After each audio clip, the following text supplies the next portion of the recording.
Oke, aplikasi di App Store itu ada banyak banget.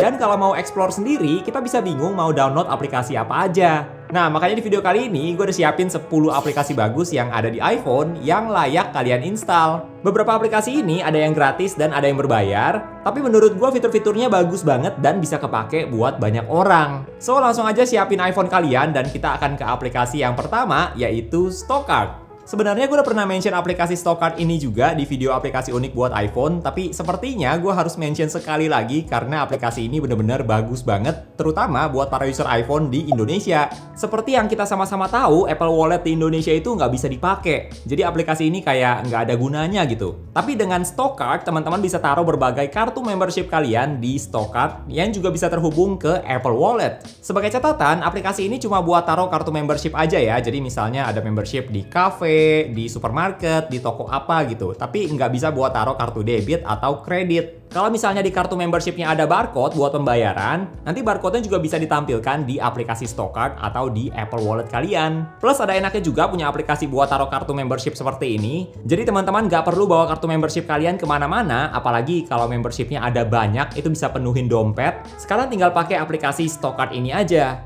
Terus daripada harus buka aplikasi yang beda-beda lagi buat cek membership kalian, sekarang semua informasinya bisa disatuin di aplikasi ini. Menurut gue yang perlu diperhatikan adalah apakah membership kalian itu terdaftar di aplikasi Stockcard atau enggak. Kebanyakan kalau perusahaan besar harusnya udah ada sih di Stockcard ini, dan makin kesini makin banyak juga membership yang bisa kalian daftarin. Nanti kalau udah ketemu nama perusahaannya, tinggal kalian scan aja kartunya beserta dengan barcode-nya, atau bisa juga kalian input secara manual. Dan membership yang kalian masukin ke Stockcard ini bakal masuk juga ke Apple Wallet. Nah, yang bagusnya dari aplikasi Stockcard ini adalah gratis. Jadi teman-teman tinggal download aja dari App Store dan daftarin membership kalian ke aplikasi ini aja biar lebih praktis. Dan aplikasi Apple Wallet kalian jadi ada gunanya. Next ada aplikasi Local Send. Jadi lewat aplikasi ini, teman-teman bisa kirim foto, video, file dokumen, dan sebagainya dari iPhone ke berbagai device lain dengan OS yang berbeda. Simpelnya kayak AirDrop sih, tapi bedanya kalau Local Send ini bisa terima atau kirim file ke OS lain. Dari iPhone ke Android atau sebaliknya bisa, dari Android ke MacBook atau iPad juga bisa, atau sebaliknya pun juga bisa. UI-nya juga simple banget dan gampang buat dipahamin. Jadi teman-teman tinggal tentuin dulu device-nya ini mau jadi yang penerima file atau si pengirim file. Kalau device-nya buat terima file, nanti bakal ada tulisan nama device-nya. Dan kalau jadi si pengirim file, nanti teman-teman tinggal cari aja nama device lain yang tertera di aplikasi Local Send-nya. Yang biasanya akan otomatis muncul, yang penting make sure aja device kalian ada dalam jaringan Wi-Fi yang sama. Nanti teman-teman tinggal pilih file apa aja yang mau dikirim dan bisa langsung dikirim aja ke device lain dari aplikasi Local Send ini. Aplikasi yang bagus banget dan gue yakin bisa berguna buat banyak orang, terutama buat teman-teman yang ekosistemnya masih campur-campur device-nya. Nah, aplikasi seperti Local Send ini bakal kepake banget. Nah, yang lebih bagusnya lagi dari aplikasi Local Send ini adalah gratis. Tinggal kalian download aja dari App Store. Aplikasi Local Send ini bagus banget sih. Udah fiturnya penting, cara pakainya gampang, gratis lagi. Next kita lanjut lagi, ada aplikasi Lumi. Buat teman-teman yang mungkin lagi jalan-jalan, naik gunung, atau yang suka foto sunset atau sunrise. Nah, aplikasi Lumi ini bisa bantu kalian buat kasih tahu jam berapa nih mulai sunset, kapan mulai golden hour, blue hour, dan sebagainya. Tampilan aplikasinya simple tapi cakep banget. Dan aplikasi ini juga bisa sekaligus punya fitur buat cek cuaca di sekitar jam pas lagi sunset, sunrise, dan sebagainya. Jadi teman-teman bakal punya gambarannya kalau misalnya mau ambil foto sunset, kalian bisa standby dari jam berapa nih. Dan kalian juga bisa cek cuacanya nanti di jam itu kira-kira bakal cerah atau mendung. Jadi informasinya lengkap banget. Teman-teman bisa pilih informasi apa aja yang mau ditampilkan, pilihannya ada banyak. Mau informasi seputar bulan pun juga ada di aplikasi Lumi. Nggak hanya itu aja, aplikasi Lumi ini juga ada widget yang bisa kalian taruh di home screen iPhone. Widgetnya ini juga bagus-bagus, atau mau ditaruh di lock screen iPhone kalian seperti ini juga bisa. Terus bahkan ada live activity juga, jadi kalian bisa taruh informasi dari aplikasi Lumi ini di Dynamic Island. Oh ya, aplikasi Lumi ini juga tersedia di berbagai device Apple kalian. Jadi ada watch face khusus aplikasi Lumi yang bisa kalian pakai di Apple Watch. Terus ada di iPad juga. Jadi aplikasi ini nggak hanya cuma buat iPhone aja. Nah, aplikasi Lumi ini adalah aplikasi berbayar seharga Rp119.000.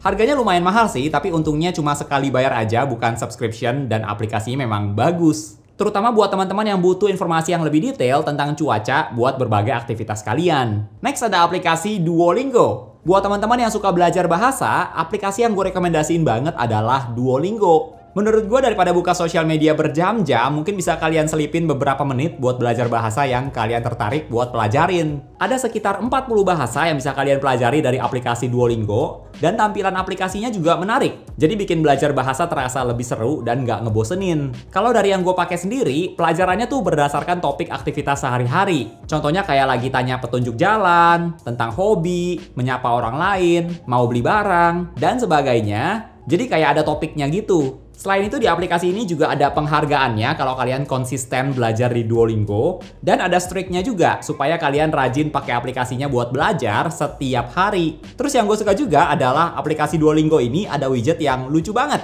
Jadi widgetnya ini bakal sesuaiin progres kalian belajar di Duolingo. Kalau misalnya hari itu udah mau lewat, udah tengah malam, dan teman-teman belum belajar buat mempertahankan streak kalian, nanti widgetnya bakal jadi berubah tampilannya, kadang jadi kayak marah gitu. Jadi aplikasi Duolingo ini memang bagus banget, dan tampilannya bikin belajar jadi lebih menarik. Nah, aplikasi Duolingo ini gratis, jadi teman-teman bisa belajar berbagai bahasa dengan gratis. Tapi di Duolingo juga ada opsi yang berbayar dengan subscription, mulai dari sekitar 30 ribuan per bulan untuk Duolingo Super. Dengan fitur tambahan seperti bebas iklan, bisa jelasin kalian salahnya di bagian mana, materi latihan yang lebih personal buat meningkatkan skill kalian, dan sebagainya. Menurut gue walaupun berbayar harganya masih oke lah, sekitar 30 ribuan, dan sepertinya juga ada bagusnya sih, karena jadi ada pressure-nya gitu kan, karena kalian udah bayar, jadi harus belajar. Next kita lanjut lagi, ada aplikasi yang namanya Structured. Buat teman-teman yang mau aktivitasnya terstruktur, semuanya tercatat dengan rapi, menurut gua aplikasi Structured ini bagus banget. Jadi aplikasi Structured ini adalah daily planner, di mana teman-teman bisa catat berbagai kegiatan yang akan kalian lakukan dalam time frame harian. Yang gue suka dari aplikasi ini adalah tampilannya simple, enak dilihat, terus fiturnya udah cukup lengkap menurut gua,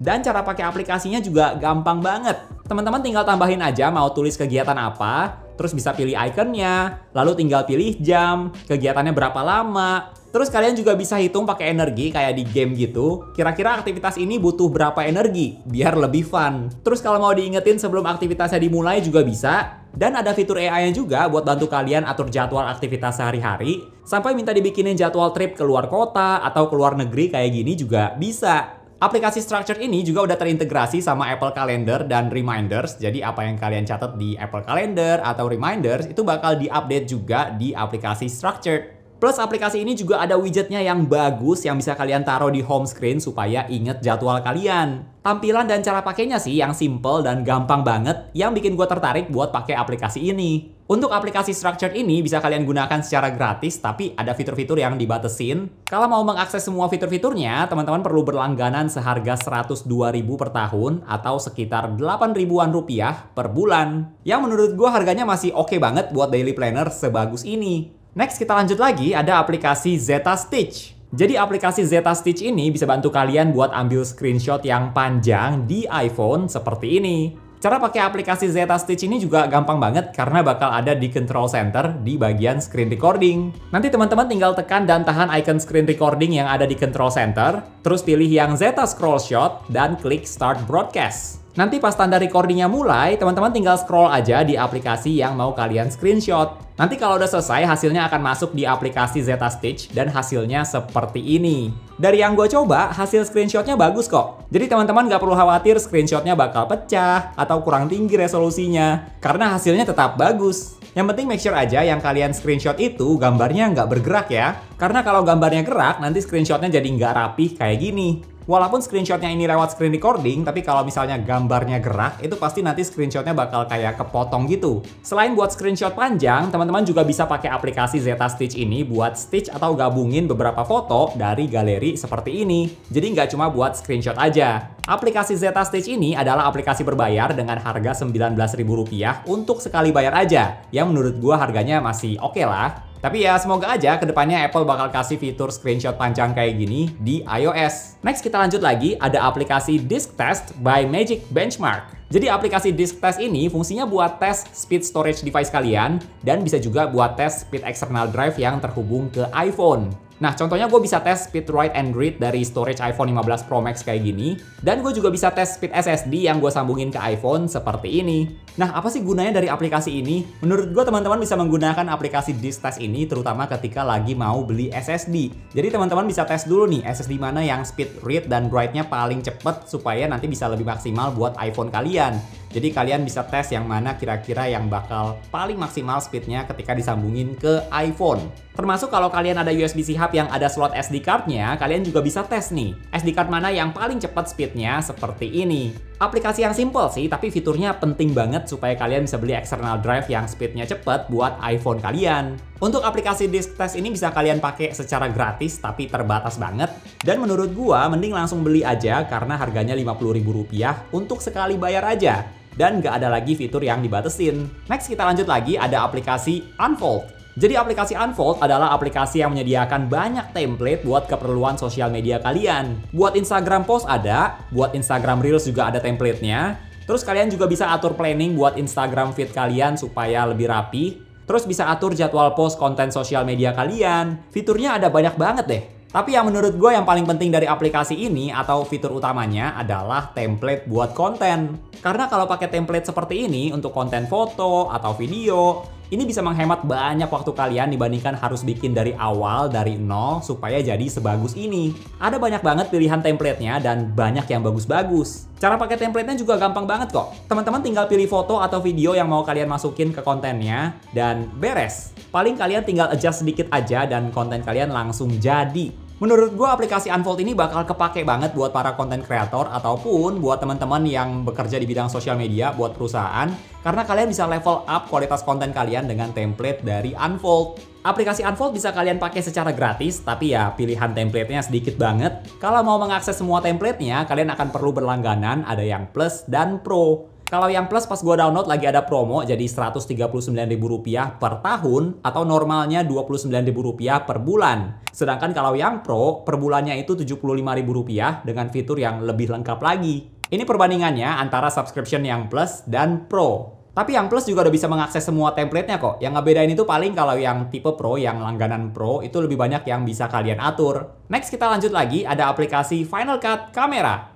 Jadi aplikasi Final Cut Camera adalah aplikasi buat rekam video yang punya setting lebih detail dari aplikasi kamera bawaan iPhone. Karena di Final Cut Camera ini teman-teman bisa atur ISO, shutter speed, white balance, manual focus, indikator overexposure, dan focus peaking. Jadi aplikasi Final Cut Camera ini adalah aplikasi kamera versi di-upgrade dari aplikasi kamera bawaan iPhone. Menurut gue settingnya udah cukup lengkap sih. Fitur yang penting di kamera udah ada. Jadi kalian bisa ambil video dengan lebih fleksibel, nggak semuanya serba otomatis seperti di aplikasi kamera bawaan. Bahkan kalau teman-teman punya iPad dan beberapa device Apple lain yang ada kameranya, nanti kalian juga bisa pakai fitur live multicam yang ada di Final Cut Pro buat iPad. Yang bagusnya dari aplikasi Final Cut Camera ini adalah gratis. Jadi teman-teman bisa manfaatin ekstra setting tambahan yang bisa diatur secara manual supaya hasil video kalian bisa lebih maksimal. Nah, kalau teman-teman mau aplikasi kamera yang settingnya lebih detail lagi dari aplikasi Final Cut Camera, gue juga merekomendasikan Blackmagic Camera. Kalau aplikasi Blackmagic Camera ini menurut gue versi upgrade-nya lagi dari Final Cut Camera karena settingnya ada banyak banget. Coba lihat setting ini aja deh. Tuh, Blackmagic Camera settingnya ada banyak dan detail banget. Bahkan kodeknya pun lebih lengkap dibandingkan Final Cut Camera dan bisa pakai LUT juga di aplikasi ini. Menurut gua aplikasi kamera yang settingnya paling mendekati sama kamera profesional ya Blackmagic Camera ini sih. Udah gitu aplikasi Blackmagic Camera ini juga sama seperti Final Cut Camera yaitu sama-sama gratis. Jadi udah fiturnya lengkap banget, gratis lagi. Tapi sepertinya bakal lebih banyak orang yang prefer pakai Final Cut Camera dibandingkan Blackmagic Camera walaupun fiturnya lebih lengkap. Karena sepertinya udah cukup sih pengaturan yang ada di Final Cut Camera. Kalau Blackmagic Camera menurut gue bener-bener levelnya profesional banget baru bisa pakai aplikasi ini. Karena settingnya lebih detail dan tampilannya juga lebih rumit karena tujuannya memang buat para profesional yang bener-bener udah paham. Kalau teman-teman yang cuma ngincer setting ISO, shutter speed, white balance, saran gue mending Final Cut Camera aja sih karena lebih gampang. Tapi kalau kalian mau pakai kamera iPhone-nya secara profesional, mau atur sedetail-detailnya, Nah, aplikasi Blackmagic Camera bakal lebih cocok buat kalian. Oke, itu dia 10 rekomendasi aplikasi yang bagus buat para user iPhone supaya kalian bisa maksimalin penggunaan iPhone kalian. Kalau menurut teman-teman gimana nih? Aplikasi apa yang jadi favorit kalian di video kali ini? Atau kalau misalnya teman-teman juga ada rekomendasi aplikasi yang bagus buat iPhone, boleh banget buat tambahin lagi di kolom komentar ya. Oke, thank you buat teman-teman yang udah nonton sampai di detik ini. Jangan lupa untuk klik tombol like kalau kalian suka dengan video ini dan juga subscribe supaya kita bisa ketemu lagi di video-video yang berikutnya. Bye!